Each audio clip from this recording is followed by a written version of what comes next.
Kalpakshaye punastani kalpado visjam maham. Now this verse we have been discussing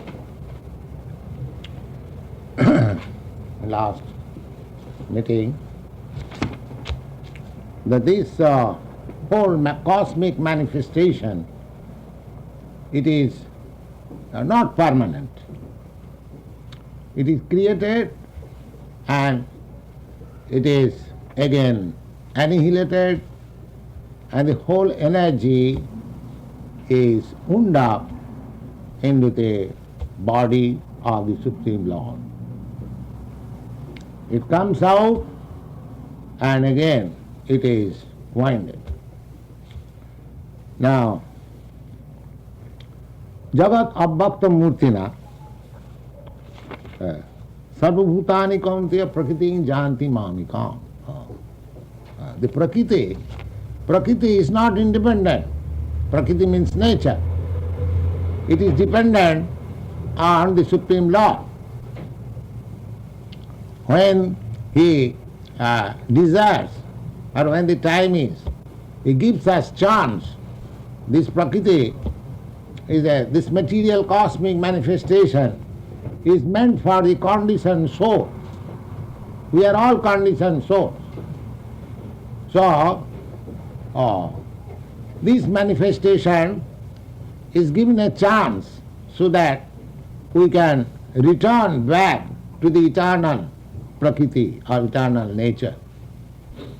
Otherwise, this Prakriti, Bhutta Bhutta Praliyate, as you have studied in the 8th chapter, it is created, it is maintained, and it is annihilated. Kalpakkhaye punastani kalpado sijjamam.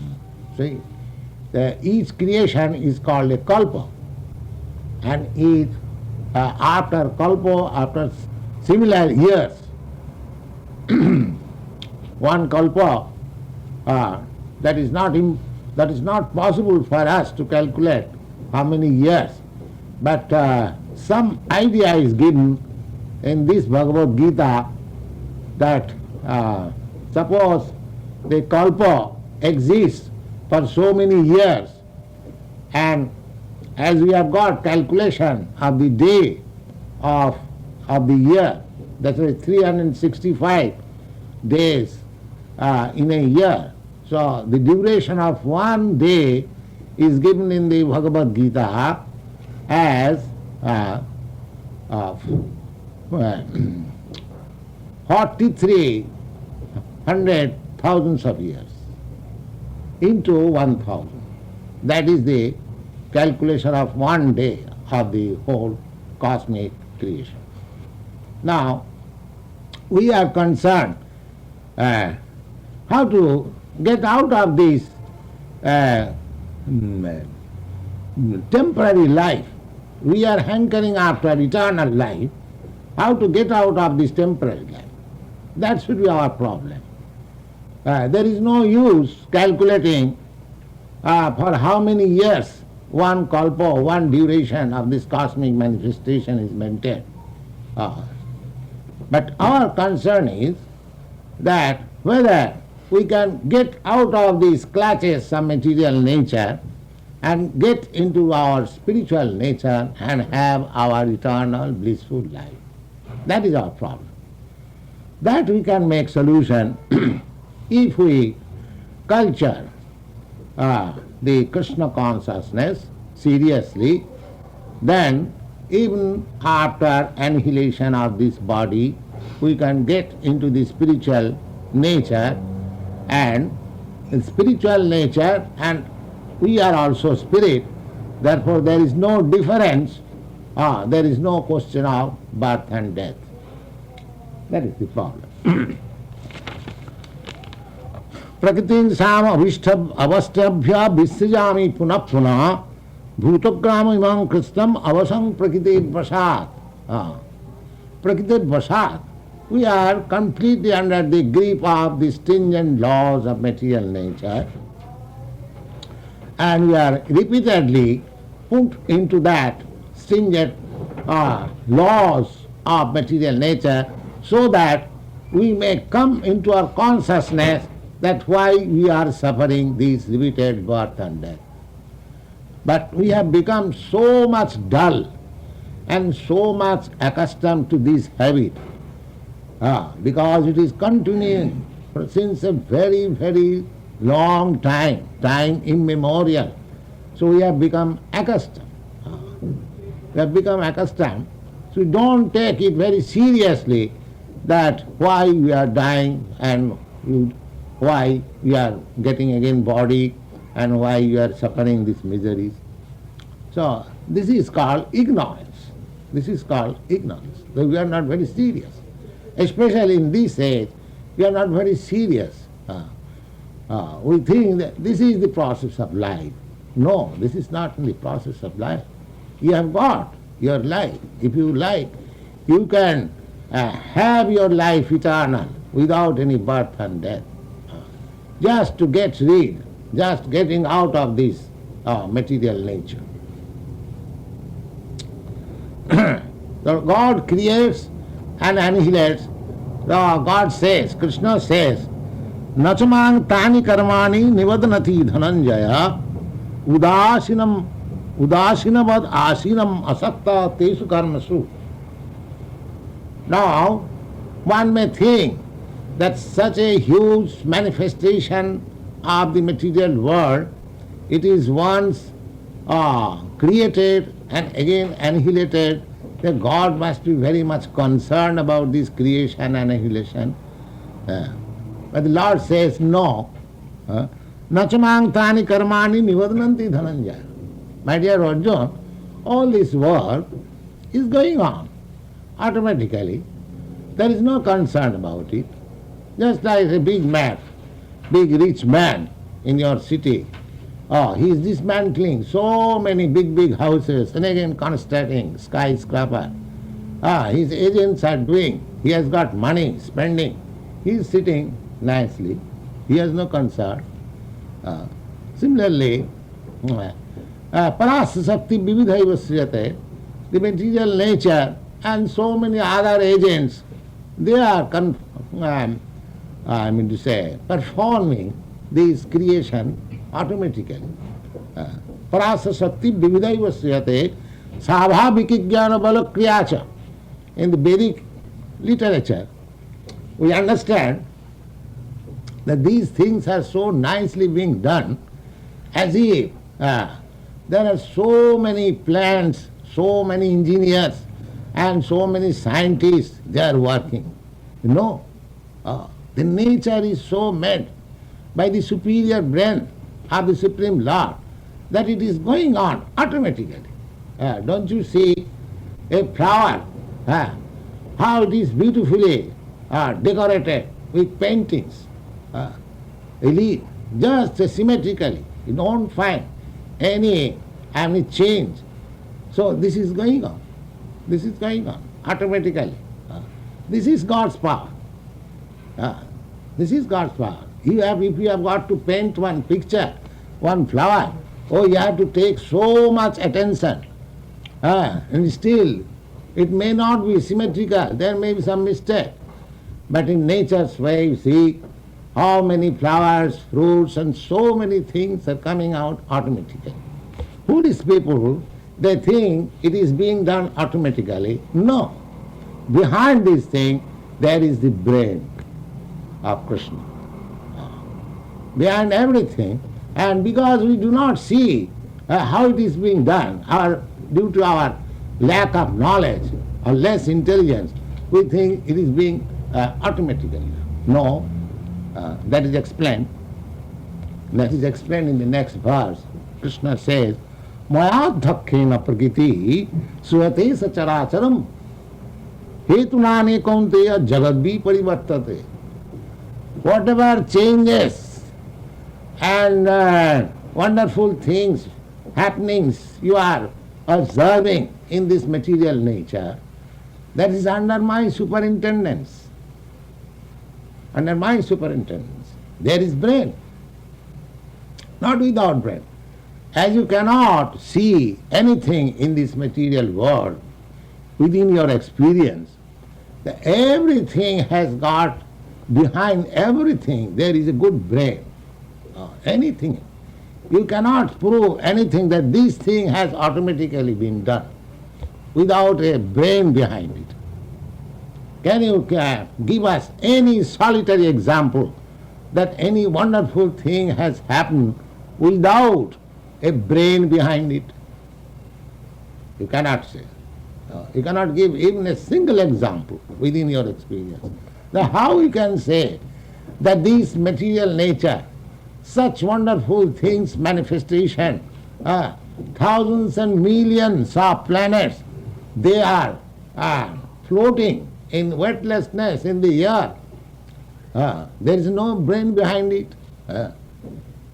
You throw one mechanical Sputnik and there are thousands of scientists working in the laboratory, electronics.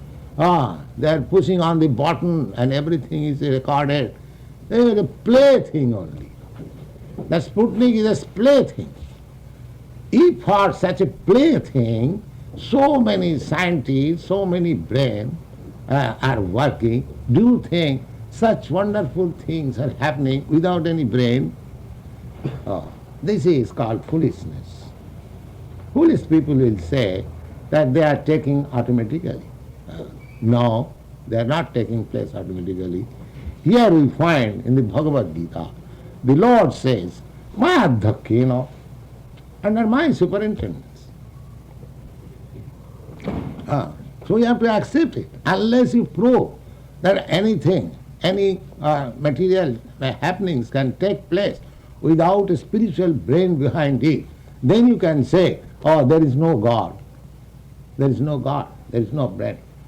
But you cannot prove anything wonderful without a brain behind it. How can you say that these wonderful happenings in the material nature is going on without any brain behind it? Because we cannot conceive how much big brain that is. Therefore, we set aside, dismiss, there is no brain. Because our brain is teeny, and we cannot think of the same philosophy, frog's calculation of Atlantic Ocean. Among Manaso Gochara, in the Vedic literature it is said that we cannot describe it by our words. We cannot think of it with our mind. Inconceivable. Inconceivable. Because it is inconceivable, therefore we say it is void. No, this is not void. The ultimate cause cannot be void. How it can be void? Do you think from void something comes out? Do you think your body has come from something void? No. Behind this body is your father, your mother. How can you say that everything has come out of void? This is all, I mean to say, less intelligence. Whoever says like that, they are called asuras. And less intelligent persons, they become asuras. Because they cannot calculate. They cannot think of. Their brain does not provide provision to think of all this. The dull brain. But if you take the advice of great acharyas, just like Ramanujarya, Shankaracharya, and Lord Jesus Christ, everything, every man will say, no, there is God. There is God. So we have to take instruction from them if we want to know the science of God. And here, Lord Krishna, he personally is saying, Ishara Paramat Krishna, the Supreme Personality of Godhead, he has come before you. This Bhagavad Gita is also his representation. Now we are speaking of Bhagavad Gita. After 5,000 years of Krishna's disappearance. But because God is absolute, therefore these words left by God is also God. Whatever we are hearing just now, you should consider that we are hearing directly from Krishna. Whatever I am speaking, I am not speaking something manufactured by me. I am speaking the simple words that is left by the merciful Lord in this Bhagavad Gita. I am speaking to that. He says, Maya Dhakshena. Maya Dhakshena Prakriti Swate Sacharacharam. Adhaksha means superintendence. Under my superintendence. Prakriti means this material nature. Suyate. Suyate means producing. What she is producing? She is producing charachara, chara, achara. Chara means which is moving, just like we are moving. We have got life. And achara, there are many things, achara, that does not move. So two things are there, chara and achara, moving and not moving. And above this, there is God, who is controlling both this chara and achara. There are five things. God, the living entities, this prakriti, the nature, the time, and combined together there is work. So the work is not permanent, it is temporary. But this prakriti is eternal, nature is eternal, God is eternal, you are eternal, and time is eternal. Out of four things, God, living entities, nature, time, and the work. There are these whole material manifestation, whatever you are seeing, they are composed of these five things. God, living entity, nature, time, and work. Out of that, four things, God, we living entities, time and nature, they are permanent. This nature is not permanent, but there is another part of this nature that is permanent. And I am permanent, you are permanent, God is permanent, and there is a permanent nature also. So our whole problems will be solved if we can transfer into that permanent nature. Now we are struggling hard because we are put into this non-permanent nature. Like there is a permanent nature. That information we get from Bhagavad Gita. Parastasmat tu bhava anya bhakta bhaktyat sanatana. Sanatana means eternal. So, eternal, you are eternal, I am eternal, God is eternal, and there is a place which is eternal. Why not transfer yourself? Then that is called eternal life. And the modes and the process which help you to transfer yourself into that eternal place, that is called Sanatana Dharma. When you speak of Sanatana Dharma, don't think that Sanatana Dharma is meant for the Hindus. Sanatana means eternal. And Dharma means occupation. So you have to take to that eternal occupation so that you can be transferred into that eternal kingdom. So this Krishna consciousness is the beginning of that eternal occupation. If you take to this, if you practice this Krishna consciousness, eternal occupation, then, as we have already explained in the previous chapters, that at the time of your death, when you leave this body, as soon as you think of these three eternal, Krishna eternal, I am eternal, I want to engage in eternal, you are at once transferred. It is a very easy thing. You don't require any Sputnik artificially for years together. 25,000 miles you go up. What is 25,000? Panthastu koti satavatsa sampragamya.